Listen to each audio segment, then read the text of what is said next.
Halloween night was always a big deal in our small town. This year, my friends and I were excited to hit all the best spots for candy. The streets were alive with costumes, laughter, and jack-o'-lanterns glowing on every doorstep. Around 10 p.m., we decided to head to Bramblewood, the local spooky street where every house went overboard with decorations. It was known for its terrifying atmosphere, and everyone who went there left with stories to tell. As we walked down Bramblewood, I noticed someone in a strange costume standing near one of the large, elaborately decorated houses. He was wearing a plain black hoodie with a white mask. Nothing overly creative, but something about his stance unnerved me. His mask had no expression, just two empty eye holes and a wide mouth that looked like it had been hastily painted on. Every time I looked back, he was there, just a few houses behind us, moving when we moved and stopping when we stopped. I started feeling uneasy and nudged my friend Jason. "Hey, I think that guy is following us," I whispered. Jason shrugged it off, laughing. "It's Halloween. People are supposed to be creepy." But as we continued down the street, the figure kept a steady distance, just far enough away to blend in, but close enough for me to feel his presence. By the time we reached the last house, it was just him, standing at the end of the block, still as a statue, watching us. Trying to shake off the fear, we decided to take a shortcut through the park to avoid walking by him again. We were halfway through when I noticed the masked stranger standing under a flickering streetlight just ahead. He turned his head slowly in our direction, then took one deliberate step toward us. We ran.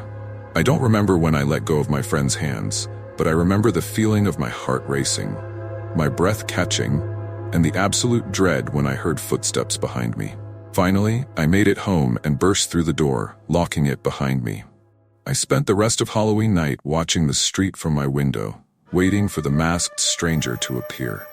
He never did, but the feeling of his gaze, I don't think I'll ever forget that. I'd always heard stories about the abandoned house at the edge of town. Every Halloween, kids dared each other to get close to it, but no one ever lasted more than a few minutes before running away, swearing they heard whispers or saw shadows inside. Last Halloween, I decided it was my turn. Armed with a flashlight and my bravest friend Sarah, I walked up the broken path, stepping over weeds and cracked stone. The house was a massive Victorian, all dark wood and twisted iron, and the closer we got, the colder the air seemed to grow. Sarah dared me to step inside, but when I pushed the door, it creaked open before I even touched it, like someone or something had opened it for me. The entrance hall was dark and smelled of mold, and our flashlights barely pierced the thick dust in the air. Old portraits lined the walls, each face staring down at us with hollow eyes. We took a few hesitant steps inside, and that's when we heard it. A low, drawn-out sigh echoing from the shadows above. Sarah froze, her face white as a sheet. Then I saw it. At the top of the staircase, a figure in white stood motionless, watching us. Its face was obscured, its head tilted in an unnatural way. I grabbed Sarah's arm, and we backed up slowly, not daring to look away from the figure.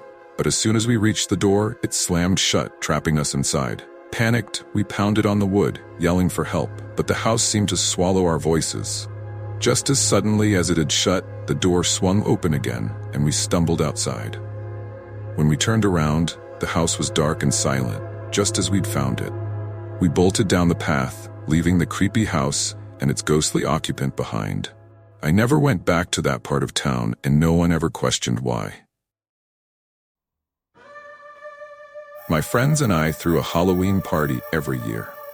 That year, it was at Tom's house, a huge old place with a basement and a backyard full of twisted trees. The whole house was decorated with fake spiderwebs, skeletons, and candles flickering in dim corners. Around midnight, we decided to turn off the lights for a game of hide and seek. The basement seemed like the best spot, so we all split up, hiding in the dark among storage boxes and old furniture. I found a good spot under the stairs and waited, hearing whispers and footsteps echoing from the walls. Suddenly, I felt a chill down my spine. There in the corner, a figure dressed in old-fashioned clothes was watching me. I assumed it was one of my friends trying to scare me, so I laughed nervously and whispered, "All right, you got me." But the figure didn't move. It just stood there, unmoving, eyes gleaming with a faint, unnatural light. I held my breath as a strange smell, like smoke and old fabric, filled the air. When I blinked, the figure was gone, but I could still feel its presence. I ran up the stairs, my heart racing, only to find my friends gathered in the living room, all looking equally pale and shaken. They told me they'd all seen the same figure, a person dressed in old clothes with lifeless eyes. As we were trying to make sense of it, a loud crash echoed from the basement. We ran outside, abandoning the party, and left Tom's house in the middle of the night. None of us ever spoke of it again.